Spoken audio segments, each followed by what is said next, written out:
Well, welcome back. You just heard from some of the big-time players who were part of the last Georgia team to beat LSU in the SEC championship. There is another dog, though, who was a big difference maker for that team on the field, but especially off the field. Our Miles Garrett has the story. Double tight end set, spread wide. Vincent. That's it. Wow. Yes, sir. Q Moses. When Preston Moses thinks about the 2005 SEC title game, he thinks of one play. I remember the squeeze down on this play right here. When he made that play on Jamarcus Russell, I was like, wow. I mean, my head, I already got a big head, but it went 20 times bigger. In 2005, All-American Quentin Moses wrapped up his best season as a Georgia Bulldog. You know, we're the champs of the East right now. We're trying to go. 11.5 sacks plus his 44 tackles helped propel a group of players to a conference title over LSU, an achievement that set the groundwork for the future of Georgia football. You had Tyson Brown and you had Tony Taylor, DJ Shockley. Those guys changed the whole era of University of Georgia. Accomplishing something like that, he knew that he was going to be a part of history. All of the guys knew that. They were building a future for the guys that were coming behind them. Although this year's SEC championship between the Dogs and Tigers will be at the Benz in Atlanta, Quentin's brother Preston will be in Athens for the big game, continuing a tradition the brothers had many years ago. Dude would fire the grill up, you know, and he would tell me, critique me and tell me, oh, bro, you don't know what you're doing. Let me show you how to do this. So we was like, hey, let's do it together, you know, but unfortunately, you know, God had other plans. We have some new information about a deadly house fire in Monroe over the weekend. UGA grad and former NFL player Quentin Moses was killed in that fire. On February 12, 2017, Quentin Moses died in a house fire in Monroe. He was 33 years old. I just remember being awakened out of my sleep and not believing it, you know. Everything seems surreal.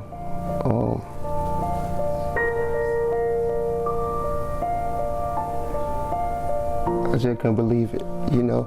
My brother from a different mother. My wife was sitting on the edge of the bed and I knew something was wrong. I could just tell it in her face. She was just sitting there just kind of bouncing, going back and forth. And she was like, hey, you need to kind of sit down and, you know, I have something to tell you. In the house with Moses was his young goddaughter Jasmine and her mother Andrea. Moses was found at the door of Jasmine's room. So at some point in time, he got up to move because he knew something was wrong. And he was a protector. He was a protector of both of them, Andrea and Jasmine. A role he took on 10 years earlier after his friend Xavier Goddard died in a drowning accident. A lot of times in life, we get that job and we pray we never have to take over that responsibility, but it actually happened. And Quentin did exactly what he said he would do. You know, he was there. The Friday before he passed, they went to the father-daughter dance. He came in and got his shirt and tie, and I was like, what's going on? He was like, me and Jasmine going to the father-daughter dance. A promise kept to his friend for his family, who already knew the role Uncle Quentin played for them. We were all his kids, and my uncle was kind of like a dad, brother, all of that in my life. So anytime, I would say we would talk like almost daily. Stepping up for Jasmine was his chance to shine. Whether it's the kids, whether it's adult, whether it's his mom, whether it's me, whether his best friend, he's gonna protect him. The legacy of Quentin Moses on the field will most likely be remembered as tenacious, fierce, and laying a foundation for future Dogs. His legacy off the field, something that transcended sacking a quarterback in the biggest game of his life. Moses slipped inside into the back. And exemplified through him right until the very end. He was more than just a football icon. He was a guardian angel. And when I say a guardian figure, it's just, if he was a friend to you, he was a true friend. And that's just, you know, when I think of family, I think of him. When I think of love, I think of him. And when you think of Quentin, if you knew him, that's what you thought about. You thought about family, you thought about love. And that right there is the meaning for me. And I know, DJ, for you, Quentin was, beyond being a teammate, a very special person in your life.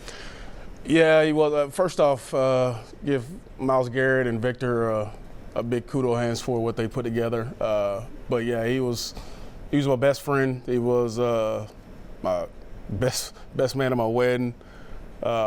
I get goosebumps looking back at this video now, just of all the times we had together, and it hurts now just to watch that video.